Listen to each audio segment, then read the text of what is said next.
बाबासाहेबांना मानणाऱ्या, त्यांच्यावर प्रेम करणाऱ्या लोकांच्या मध्ये असंतोष निर्माण झाला. त्यानंतर तहसीलदारांचा सुद्धा मला निरोप आला की माझी बाजू ऐकून घेतली पाहिजे. मी त्यांची बाजू ऐकून घेतली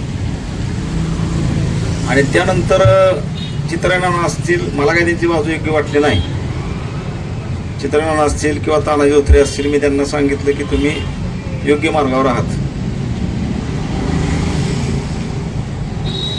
तरी मला मनात शंका होती की कदाचित तहसीलदार बरोबर असेल, परंतु आजच्या त्यांच्या ह्या हिनकस कृत्यानं काही वेळापूर्वीच्या गद्दार कसा असतो समाजाचा, त्याचं एक मूर्तिमंत उदाहरण म्हणजे तहसीलदार जीवन बनसोडे. आपण मी असेल, मी फक्त तहसीलदार महाराज म्हणून नाही, मी महाराज आहे, तहसीलदार महाराज आहे म्हणून नाही, तर बहुजन समाजातल्या कुठल्याही अधिकारी असेल, SC ST OBCचा, NTD NTP GNTचा, तर तो चांगला असेल तर त्याचं प्रोटेक्शन केलं पाहिजे ह्या मताचा मी आहे. शेवटी लोकप्रतिनिधी असतील, सरकार असेल, सरकार वरिष्ठ अधिकारी असतील, त्यांच्या इशाऱ्यावरती, त्यांच्या आदेशावरती एक्झिक्युटिव्ह बॉडी किंवा तहसीलदार असेल, PI असेल, सगळे लोक काम करत असतात. 100% त्यांचा दोष नसतो. परंतु मला आता आज खात्री झाली की हा माणूस तहसीलदार होण्याच्या लायकीचा नाही. मला काल परवा ही माहिती मिळाली की तहसीलदारांच्या गावामध्ये आंबेडकर जयंतीचा कार्यक्रम होता आणि आमचा नाना चव्हाण त्या गावामध्ये त्याचं व्याख्यान होतं. नाना चव्हाणने व्याख्यानात सांगितलं की आम्हाला गर्व आहे की आमच्या तालुक्याला तुमच्या गावातला तहसीलदार आहे. भाषण झाल्यावरती गावातले सगळ्या जयंती उत्सव कमिटीचे, म्हणजे बाबासाहेब आंबेडकर जयंती उत्सव कमिटीच्या लोकांनी सांगितलं की राव तुम्ही लय चुकीच्या माणसाचं कौतुक केलं. मला काय झालं, आम्हाला आम्ही व्याख्यानाचा कार्यक्रम ठेवायचा म्हणतोय आणि तुमचे जीवन बनसोडे, आमच्या गावातले जीवन बनसोडे म्हणतायत तुमच्या गावाचे तहसीलदार की इथं DJ लावला पाहिजे. आणि DJ लावला नाही म्हणून 4 दिवस इथं असणारा माणूस जयंती दिवशी निघून गेला. म्हणजे आंबेडकर जयंती दिवशी जीवन बनसोडे त्यांच्या गावामध्ये नव्हते. म्हणलं हे म्हणजे त्यांचं ऐकून घेणं, माझी एक सवय पहिल्यापासून दोन्ही बाजूचं ऐकून घेतलं पाहिजे. पण माझा जवळचा कार्यकर्ता किंवा माझा विश्वासू माणूस जर मला सांगत असेल त्याच्या गावकऱ्याची व्यथा किंवा आंबेडकरी तरुणांची त्यांच्या गावातली व्यथा सांगत असेल तर हा माणूस कलंक आहे. फक्त हा फोटो पुरता विषय नाही. तुम्हाला आणखीन एक घटना सांगतो की आपल्या शाळेवरती कुठल्याही अधिकाऱ्याला शिक्षक वर्गात जेव्हा जातो, आपणही शाळा शिकलोय, शिक्षित वर्गात गेल्यावरती एक साथ JB म्हटलं जातं. बरोबर आहे माऊली? ते काय JB काय कुठल्या एका जातीचा विषय नाही, तो संपूर्ण देशाच्या स्वाभिमानाचा, स्वातंत्र्याचा किंवा क्रांतीचा नारा आहे तो. इथं गेल्या 26 जानेवारीला, 15 ऑगस्ट नाही मी सांगत, मागच्या 26 जानेवारीला ज्यावेळेस इथे विद्यार्थी आले, मी काय नव्हतो, परंतु एक साथ जय भीम तहसीलदार ज्यावेळेस तहसील कचेरीमध्ये शाळेच्या विद्यार्थ्यांच्या समोरून चालले होते त्यावेळेस एक साथ जय भीम विद्यार्थ्याला म्हणले, त्यांनी बघितलं सुद्धा नाही. त्यावरती एक पोस्ट आमच्या एका संचालकाने टाकली होती. त्यावेळेस मी त्यांना म्हटलं की जाऊ दे, म्हटलं कदाचित अनावतपणे, अजाणतेपणे काही गोष्टी राहतात. प्रत्येक माणसामध्ये असं होतं की अनावतपणे एखादी गोष्ट राहते, ते दुर्लक्ष करून सोडून दे विषय म्हटलं. पण ह्या सगळ्या घटना जर पाहिल्या तर एकत्रित असं दिसतंय की तहसीलदार ज्या बाबासाहेबांच्यामुळं या व्यक्तीला शिक्षणाची संधी मिळाली, ज्या व्यक्तीमुळं या तहसीलदारांना आरक्षण मिळालं, आरक्षणातून संधी मिळाली क्लास 1 अधिकारी होण्याची, MPSC परीक्षा देण्याची, आरक्षणाच्या माध्यमातूनच त्या जागा निश्चित झाल्याने त्यांना तहसीलदार होण्याची संधी मिळाली. तर मला असं वाटतंय की तालुक्यातल्या समस्त 3-4 लाख नागरिक जे आहेत तालुक्यातले, जे संविधान प्रेमी आहेत, फक्त हा विषय महाराजातीचा नाही. आणि मी सगळ्यांनाच विनंती करेन की हा विषय फक्त एका जातीपुरता नाही. हा विषय तुम्ही कोणती नीतिमूल्य घेऊन, आपला अधिकारी कोणती नीतिमूल्य घेऊन जगतोय किंवा कोणत्या नीतिमूल्यावर काम करतोय, न्याय कसा मिळणार आहे लोकांना. जर चुकीच्या नीतिमूल्यावरती ज्यांनी आपल्याला दिलं, ज्या म्हणजे खाल्लेल्या ताटामध्ये काय म्हणतात त्याला, काय असतं, हा नाही दुसरं बघ, जिस थाली में खाया उसी में छेद की, असं मराठीमध्ये याला काय म्हणायचं,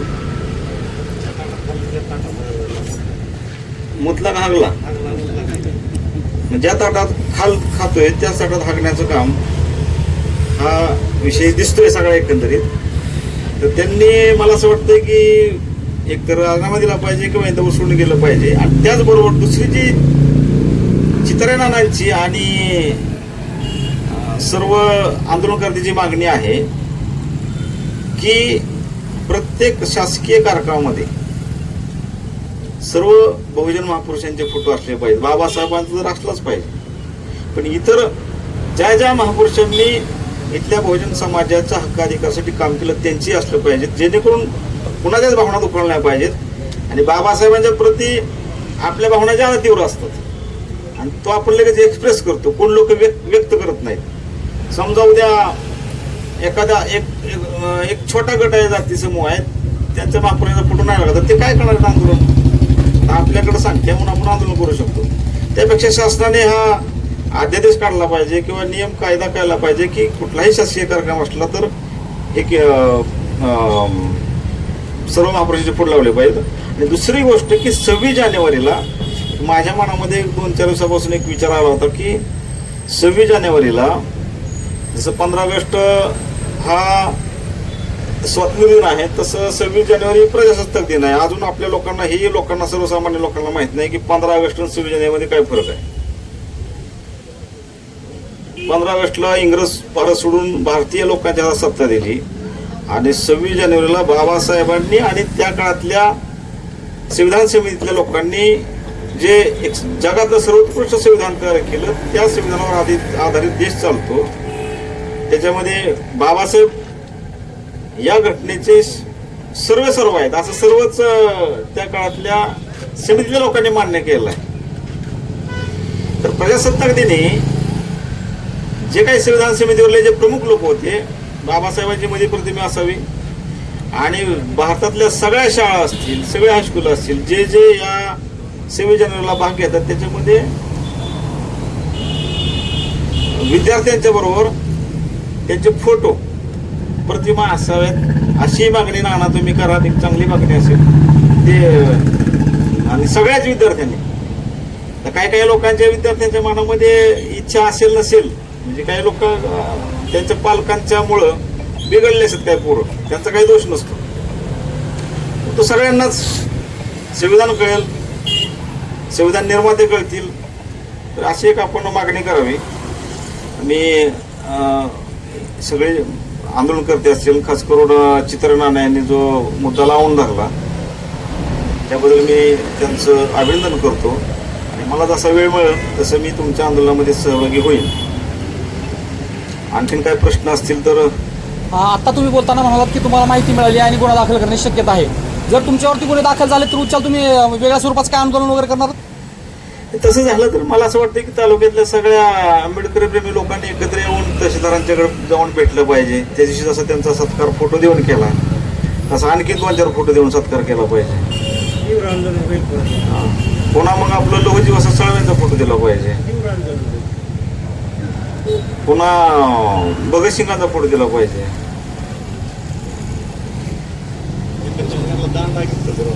नाही असं नको, कुठेतरी तहसीलदार दांडा वगैरे काय नको. कुठेतरी तहसीलदार ज्या जातीमध्ये आहेत त्या जातीला त्यांना विसर पडला किंवा महापुरुषांचा विसर पडला असं तुम्हाला वाटतं? मी म्हणतो जातीचा विसर पडला पाहिजे, महापुरुषांचा विसर नाही पडला पाहिजे. जातीचा विषय निश्चित पडला पाहिजे. आपण कुठल्या जातीच्या ते विसरून गेलं पाहिजे. पण आपल्या महापुरुषांचा महापुरुषाचा खास विषय- करून महापुरुषांचा विसर ते पडला दिसतंय ना, स्पष्ट आहे, स्पष्ट आहे. पण तुमची मागणी काय असणार आहे किंवा तहसीलदारावरती गुन्हा दाखल करावा? नाही होणार नाही, किमान इथनं जावं, पिढा जावी इथनं. होय, असं बरोबर आहे का त्यांनी राजीनामा देऊन घरी बसावं, शेती करावी. तिकडं आहे त्यांचं गावाकडं, कुठलं गाव आहे त्यांचं? मारडी सांगोला. मारडी मारडी दैवडी सांगोला कुठं त्या भागात आहे? मसोड. हा, मसोड. ओके, गुन्हा दाखल केला असेल तर काय हरकत नाही. आपण स्वागत करू त्यांचं. तहसीलदारांचं खूप आभार मानू की तुम्ही खूप चांगलं काम केलं. इंदापूर तालुक्यातलं नाही, महाराष्ट्रातल्या आंबेडकरी चळवळीतल्या लोकांना तुमच्याबद्दल माहिती गावागावात जाईल एवढी आम्हाला गॅरंटी. ओके, नाना बोलते. ना काय